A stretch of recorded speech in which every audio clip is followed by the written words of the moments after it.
This incredible story happened to young Amelia Berger, who lived with her husband Thomas on the edge of a forest in a small mountain village in Switzerland. Their house was the farthest from the center of the village, the last sign of civilization before the endless sea of trees and snowy peaks. Amelia was in the last month of her pregnancy. It was their first child, long awaited and deeply hoped for. She had lost 2 pregnancies early on, and now the couple was afraid to even breathe, not to scare away the happiness that had finally come to their door. Thomas worked in the army in a special mountain unit that rescued people in extreme situations. His job was dangerous but important. He helped those who got into trouble high in the mountains, where regular help couldn't reach. His emergency bag was always ready so he could leave at any time, day or night, when he got a call. Amelia remembered how they met 5 years ago. She had gotten lost while hiking in the mountains, and it was Thomas who found her, exhausted and scared, after 2 days of searching. Since then, she had promised herself never to underestimate the power of nature, but fate had other plans. That's what happened this time, too. The phone rang at 3 in the morning. Thomas listened to his commander silently, nodding from time to time, as if the person on the other end could see him. A group of tourists was stuck on a mountain pass because of an avalanche, and they needed urgent help. He was very worried about his wife. Their baby was due in 2 weeks, but something told him that nature might change those plans. "I'll call my parents," he said, packing his backpack quickly. "They'll come and stay with you until I get back." Thomas's parents lived in a nearby village, about 2 hours away. They were kind and simple people who loved Amelia like their own daughter. But as soon as her husband left, Amelia called his parents back and asked them not to come, telling them she felt fine. "There's no need, Martha," she told her mother-in-law. "The weather forecast says there will be heavy snow. I don't want you to take any risk because of me. I still have 2 full weeks. Thomas will be back by then." The truth was, Amelia just wanted to be alone.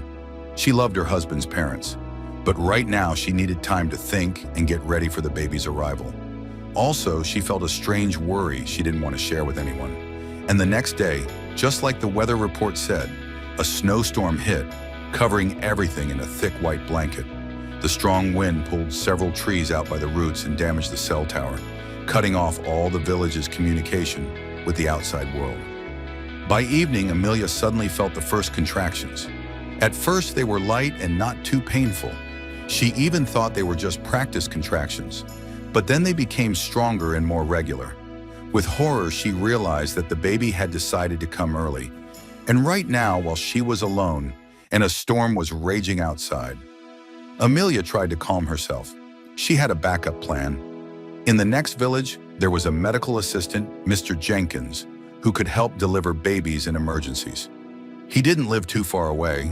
Driving to his house would only take about 20 minutes. If she left right away, she could reach him before the real labor began. She put on warm clothes and took a small bag with the most important things, then left the house. The wind hit her immediately with its icy force, throwing sharp snowflakes into her face. She walked to her car, a small 4-wheel drive Jeep that was parked on the driveway. She started the car and drove toward the road that led to the village. But after less than a mile, the car stopped. The gas tank was empty. Amelia hit the steering wheel in frustration. Thomas wanted to fill it yesterday, but he didn't have time, she whispered, feeling tears coming.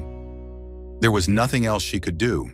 She got out of the car and started walking along the road, hoping to reach the medic's house without trouble. But the storm had become so strong that she couldn't see anything farther than her outstretched hand. And soon Amelia realized with worry that she was lost. Instead of following the road to the village, she had, without noticing, turned onto a forest path and was now surrounded by trees, tall and unfriendly in the darkness of the night. Panic started to rise inside her, but Amelia forced herself to breathe steadily. Panic is the worst advisor in an emergency. That's what Thomas always said. She decided to find some kind of shelter and wait out the storm, then try to find her way back when morning came. Even though her contractions were getting stronger, Amelia kept moving through the forest until she saw a strange dark spot against the white snow. As she got closer, she saw it was the entrance to a small cave made by fallen tree trunks and rocks. With some effort, she squeezed inside and found that the cave was deep enough to protect her from the wind. It was dark and damp inside, but at least not as cold as it was outside. Amelia knew she needed to warm up and find a way to make a fire. In her bag, she had a lighter, a goodbye gift from her father, who had died of lung cancer 3 years ago. He always told her, "Never leave home without something to make fire, daughter." Now his advice might save her life. She managed to gather some dry sticks deep in the cave and lit a small fire. The flame was weak, but it gave her a bit of warmth and light, which was already a big help. Suddenly, the contractions became more intense. Amelia understood that labor had truly begun, and now her only hope was herself. She was going to give birth here, in this cave, all alone. "Not now, baby," she whispered, gently rubbing her belly. "Just wait a little longer." But the baby didn't seem to want to wait. The contractions kept getting stronger, and Amelia knew she had no choice. She had to get ready to give birth here and now. She spread her jacket on the ground and lay down, trying to remember everything she had learned about childbirth. Thomas had made her read lots of books and watch video lessons, just in case the baby came early and far from a hospital. Now that knowledge might save both her and the baby. After an hour of painful contractions, Amelia heard a strange sound outside. It wasn't the wind or falling snow. It was the sound of footsteps, many paws walking carefully over the snow. She held her breath when she saw the head of a large wolf appear at the entrance to the cave. Their eyes met, her brown human eyes and the predator's yellow eyes. It was a female wolf, large with silvery gray fur. She seemed to be the leader of the pack. Amelia's heart nearly stopped from fear. Wolves rarely attack people, but right now she was weak, helpless, and losing blood. The perfect prey. Behind the female wolf, she could see several more glowing eyes. The whole pack was there. The wolf took a step forward, and in despair, Amelia grabbed a burning stick from the fire, ready to defend herself. But instead of attacking, the wolf stopped and lowered her head, as if studying the human in front of her. Time seemed to freeze. Then something incredible happened. The wolf slowly walked over to Amelia and lay down next to her, her warm body almost touching Amelia's shaking one. The rest of the wolves followed their leader and also came into the cave. They settled down around Amelia, forming a living circle of warm bodies. Their presence strangely calmed her, and the fear began to fade. The female wolf kept looking at her, and Amelia felt as if she saw understanding in those yellow eyes, as if this wild animal somehow sensed what she was going through. A new contraction made Amelia curl up in pain. The she-wolf suddenly stood up and came closer, sniffing her belly. And then something happened that Amelia could neither expect nor explain. The wolf began licking her hands as if trying to calm her down and give her support. Labor continued through the whole night. The firewood was running out, and Amelia was afraid that she and her baby might freeze to death. But the wolves seemed to understand her fear. A few of them left the cave and soon returned, carrying small bundles of dry sticks in their mouths, which they dropped next to the dying fire.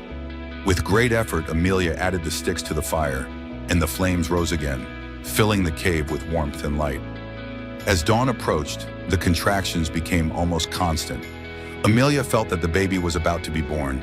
She prepared herself for one last push, when suddenly the ground beneath her started to shake, and rocks and snow began to fall from above. One of the large stones holding up the roof of the cave started to move. The earth under it, softened by the heat of the fire, could no longer hold its weight. In a moment, the roof would collapse, burying Amelia and the wolves. The leader of the pack immediately sensed the danger. He jumped up and let out a loud howl. At that signal, the wolves began running out of the cave. Amelia tried to get up, but another contraction forced her to the ground. The large stone finally broke loose and began to fall. At the last second, the she-wolf jumped forward and pushed Amelia to the side, toward the cave entrance. The stone crashed down on the spot where the woman had just been lying, and the cave filled with dust and small debris. Amelia found herself outside, lying on the snow, surrounded by wolves. The storm had passed by then, and the sky was beginning to brighten. Dawn was coming, but she had no time to enjoy the beauty of nature. With the next contraction, she felt the baby starting to come. The she-wolf lay down beside her again, and the rest of the wolves formed a circle, as if guarding her from some unseen danger. And when the baby was finally born, it was the she-wolf who came up to the newborn first. Amelia watched in fear as the animal leaned toward her baby. But the wolf simply and gently bit through the umbilical cord and began licking the baby, cleaning her from blood and fluids, just as she would do with her own pup. With trembling hands, Amelia lifted the baby, a little girl with a few strands of dark hair, and pressed her to her chest. The baby cried out, and that sound was the most beautiful thing Amelia had ever heard. At sunrise, Amelia sat with her back resting against the trunk of a tree, her baby in her arms. The wolves were still nearby, guarding the new mother and her child. The she-wolf lay closest of all, and Amelia gently reached out and placed her hand on the animal's head. The wolf didn't pull away. Instead, she leaned into Amelia's hand, like a pet dog asking for affection. Their eyes met again, and Amelia felt as if the wolf's eyes were smiling. "Thank you," she whispered. "Thank you for saving us." At that moment, the sound of an engine came from the edge of the forest. The wolves became alert but did not run away. A minute later, an army jeep drove into the clearing, and a man in military uniform jumped out. It was Thomas. When he saw his wife surrounded by wolves, he froze, not believing what he was seeing. His hand instinctively reached for his pistol. "Thomas, no!" Amelia shouted. "They saved us! They helped me give birth!" Thomas slowly lowered his hand, still trying to understand what was happening. He took a step forward, and the wolves moved aside, letting him pass to reach his wife and child.